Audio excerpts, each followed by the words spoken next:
সব দিন মাছ মাংস ডিম খেতে ভালো লাগে না, অথচ পুষ্টিকর খাবার চাই, আবার মুখরোচকও হতে হবে। এই রকম মনে হলে অবশ্যই ট্রাই করুন মাশরুমের এই রেসিপি। নমস্কার বন্ধুরা, অমৃতা রান্নাবান্না চ্যানেলে সবাইকে স্বাগত। আজকের আমাদের রেসিপি মাশরুম মশলা। এই রেসিপি বানানো যেমন সহজ, খেতেও কিন্তু দুর্দান্ত লাগে। তাই আজকের রেসিপি বানানোর জন্য আমি নিয়ে নিয়েছি এখানে 1 প্যাকেট বাটার মাশরুম। মাশরুম যারা খেতে ভালোবাসেন তারা তো অবশ্যই ট্রাই করবেন, আর যারা ভালোবাসেন না তারাও একবার ট্রাই করে দেখবেন, অবশ্যই আপনাদেরও ভালো লাগবে। রান্নার জন্য প্রথমেই আমি বাটার মাশরুমগুলোকে ভালো করে জল দিয়ে ধুয়ে নেব। দেখুন, সুন্দর করে জলে ধুয়ে ধুয়ে আমি একটি বাটির মধ্যে রেখে দিচ্ছি। আর এই যে মাশরুমের মধ্যে কালো অংশটা থাকে, এটা না তুললেও চলে, আর আপনারা যদি তুলতে চান তাহলে একটা স্পুনের সাহায্যে তুলে নিতে পারবেন। আর তারপরেই এইটা আমি বটির সাহায্যে কেটে নিচ্ছি। আপনারা চাইলে হাত দিয়ে ভেঙে নিতেও পারবেন, এটি কিন্তু খুব নরম একটা সবজি। আমার মাশরুমগুলো খুবই ভালো, তাই আমি উপরের স্কিনটা তুলে দেইনি। আপনাদের মাশরুমগুলো যদি বাসি হয়ে যায় বা হলুদ ধরে যায় তাহলে কিন্তু উপরের স্কিনটা আটা দিয়ে রগড়ে রগড়ে তুলে দেবেন, আর হাত দিয়ে তুলতেও পারবেন। দেখুন, মাশরুমগুলো খুব সহজেই আমি ধুয়ে কেটে নিয়েছি। এখন গ্যাসের মধ্যে একটি সসপ্যানে জল দিয়ে বসিয়ে দিচ্ছি। এই জলের মধ্যেই দিয়ে দেব কেটে নেওয়া মাশরুমগুলোকে আমি খুব সেদ্ধ করব না, মোটামুটি 2-3 মিনিটের জন্য গরম জলে ফুটিয়ে নেব। হাই ফ্লেমে ফুটিয়ে নিচ্ছি। আমি এই রেসিপি বানানোর জন্য নিয়ে নিয়েছি এখানে আলু, টমেটো, পেঁয়াজ, রসুন, আদা। তো সমস্ত কিছু নিয়ে আমি ভালো করে খোসা ছাড়িয়ে কেটে নেব। তো প্রথমেই আমি আলুটাকে খোসা ছাড়িয়ে ছোট ছোট টুকরো করে কেটে নিচ্ছি। আলুটা খুব বড় করে কাটবো না, ছোট ছোট পিস করেই কেটে নেব। চৌকো চৌকো করে আমি আলুটা কেটে নিয়েছি, আর আলুটাকে জলে ভিজিয়ে দিচ্ছি যাতে আলুতে কালো দাগ না ধরে যায়। এখন আমি কেটে নেব পেঁয়াজটাকে ভালো করে খোসা ছাড়িয়ে কুচি কুচি করে নিচ্ছি। এখানে আমি 2টো পেঁয়াজের ব্যবহার করব, মাঝারি সাইজের 2টো পেঁয়াজ নিয়ে নিয়েছি।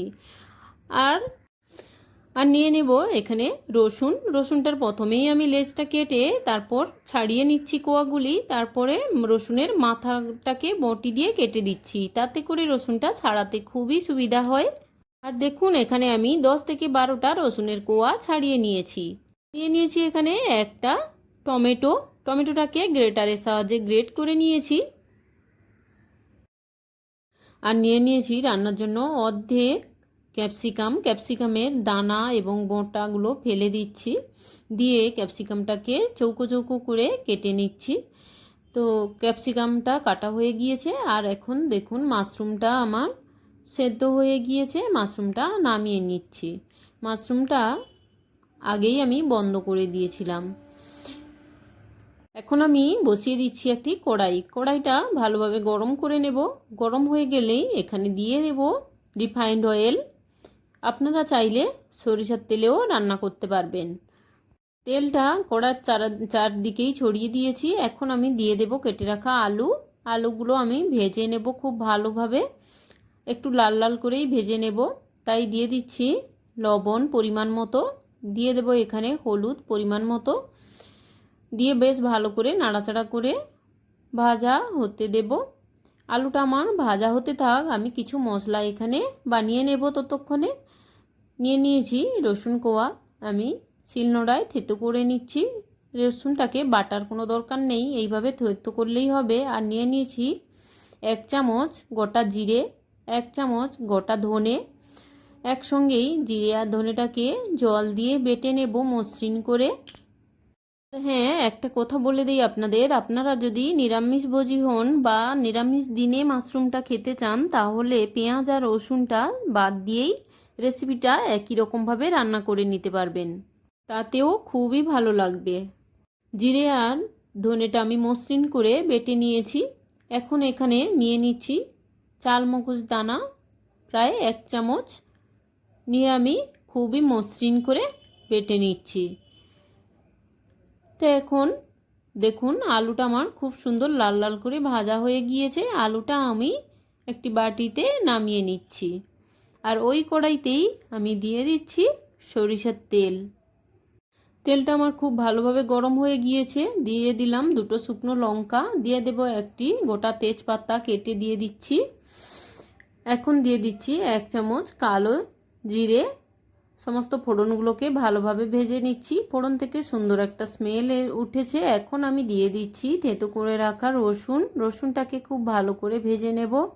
রসুনের মধ্যে যে কাঁচা গন্ধ থাকে সেটা চলে গেছে। এখন আমি দিয়ে দিচ্ছি কুচিয়ে রাখা পেঁয়াজটাকেও লাল লাল করে আমি ভেজে নেব। তরকারিতে পেঁয়াজটা লাল লাল করে ভাজা হয়ে গেলে তবেই তরকারির টেস্ট ভালো হয়, সেই জন্য পেঁয়াজটাকে সুন্দরভাবে লাল লাল করে ভেজে নিতে হয়।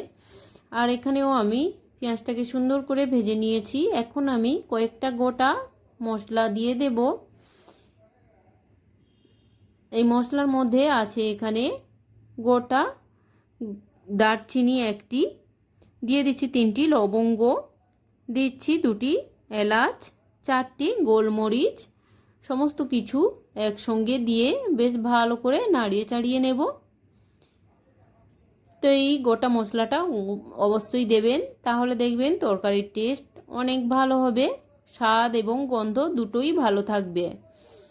তো মশলাটা আমার ভাজা হয়ে গিয়েছে। এখন দিয়ে দিচ্ছি কেটে রাখা ক্যাপসিকামটাও আমি বেশ ভালো করে ভেজে নেব। ক্যাপসিকামটা বেশ ভালোভাবে ভাজা ভাজা হয়ে গিয়েছে। দেখুন ক্যাপসিকামের কালারটা চেঞ্জ হয়ে গিয়েছে। এরকম যখন কালারটা চেঞ্জ হয়ে যাবে তখন বুঝতে পারবেন ক্যাপসিকামটা সুন্দরভাবে ভাজা হয়ে গিয়েছে। এখন দিয়ে দিলাম লাল লঙ্কার গুঁড়ো 1 চামচ। লাল লঙ্কার গুঁড়োটা অবশ্যই দেবেন, কালারটা ভালো হয় এবং স্বাদও ভালো হয়। আর দিয়ে দিলাম 1 চামচ চিনিটা দিলে তরকারির টেস্ট ব্যালেন্স হবে, অবশ্যই দেবেন, ভালো লাগবে। 1 চামচ মতো দিয়েছি। তো আপনারা নিহাতি না চাইলে নাও দিতে পারেন। তো চিনিটা এইরকম তেলে দিলে তরকারির কালারটা খুব সুন্দর আসে। আর এখন দিয়ে দিচ্ছি গ্রেট করে রাখা টমেটোটা বেশ ভালো করে কষিয়ে নেব যাতে টমেটোর কাঁচা গন্ধ না থাকে। টমেটোটাও সুন্দরভাবে কষানো হয়ে গিয়েছে। এখন দিয়ে দেব গুঁড়ো মশলা, দিয়ে দিচ্ছি এখানে লবণ। আগে লবণ দেইনি, তাই এখন দিয়ে দিচ্ছি লবণ আর হলুদ পরিমাণ মতো। আলুতে আমি লবণ আর হলুদ দিয়েছিলাম, সেই পরিমাণটা বুঝেই আমি দিয়ে দিচ্ছি। অবশ্যই এগুলো খেয়াল রাখতে হবে রান্নার সময়। মশলা কষাতে অল্প অল্প জল দিয়েও মশলাটা কষিয়ে নিচ্ছি। গুঁড়ো মশলা দেওয়ার পরে হালকা জল দিতে হয়, তা না হলে মশলাটা পুড়ে যাওয়ার চান্স থেকে যায়। তো এখন দিয়ে দিলাম জিরে আর ধনে বাটাটা, দিয়েও মশলার সঙ্গে ভালো করে কষিয়ে নিয়েছি। আর এখন দিয়ে দিচ্ছি চালমগজ বাটাটাকেও ভালো করে কষিয়ে নিয়েছি। তো এখন দিয়ে দিচ্ছি ফেটিয়ে রাখা টক দই। ফেটিয়ে রেখেছিলাম দইটা আগে থেকেই। এখন 2 চামচ টক দই দিয়ে দিচ্ছি। টক দইটা আপনাদের হাতের কাছে থাকলে অবশ্যই দেবেন, তাহলে কিন্তু তরকারির টেস্ট দ্বিগুণ বেড়ে যায়। জিভে জল আনা স্বাদে এই মাশরুম তরকারিটা ঠিক আমার মতো করে রান্না করলে দেখবেন একবার খেলে বারবার খেতে ইচ্ছে করবে। আর এখন দিয়ে দিচ্ছি আমি সেদ্ধ করে রাখা মাশরুমটা দিয়েও বেশ ভালো করে কষিয়ে নিতে হবে সমস্ত মশলার সঙ্গে। কষানো হয়ে গেলে দিয়ে দিচ্ছি এখানে ভেজে রাখা আলুটা দিয়েও আমি আবারও কষিয়ে নেব নাড়িয়ে চাড়িয়ে।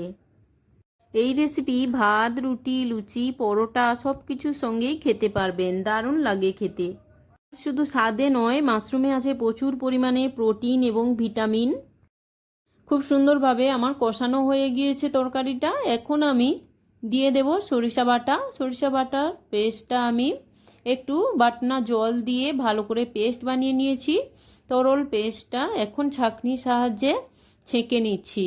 তার কারণ সরিষা বাটা তরকারিতে দিলে তরকারির টেস্ট অবশ্যই বেড়ে যায়, কিন্তু সরিষা বাটা খেলে অনেকেরই অ্যাসিড হয়, সেই জন্য সরিষাটাকে এইভাবে ছাঁকনির সাহায্যে ছেঁকে নিতে হয়। এর ফলে সরষার খোসাটা ছাঁকনির উপরে থেকে যায়, আর এই খোসাটা আমরা ফেলে দেব। এই খোসাটা অ্যাসিড হয় বেশি। সরষা বাটার সঙ্গেই আমি দিয়ে দিয়েছি হাফ বাটি মতো জল। এখানে খুব বেশি জলের কোনো প্রয়োজন নেই। মশলাটা খুব সুন্দর কষানো ছিল, আলুটা সেদ্ধ করে ভেজে নিয়েছি এবং মাশরুমটাও সেদ্ধ করা আছে, সেই জন্য খুব বেশি জলের প্রয়োজন নেই। এই হালকা জল দিয়ে আমি একবার ঢাকনা দিয়ে দিয়েছিলাম 2 থেকে 3 মিনিট। এরপরে ঢাকনা খুলে আমি তেজপাতাটা ফেলে দিচ্ছি। এখন তরকারিটা পুরোপুরি রেডি। তো বন্ধুরা, এরকম সুন্দর রেসিপি পেতে অমৃতার রান্নাবান্না চ্যানেলটি সাবস্ক্রাইব করে পাশের বেল বাটনটি প্রেস করে রাখুন, যাতে করে অল নোটিফিকেশান আপনার কাছে পৌঁছে যায়। আর রেসিপি ভালো লাগলে অবশ্যই লাইক করবেন, আর রেসিপি কেমন হয়েছে কমেন্টে জানান। ধন্যবাদ সবাইকে।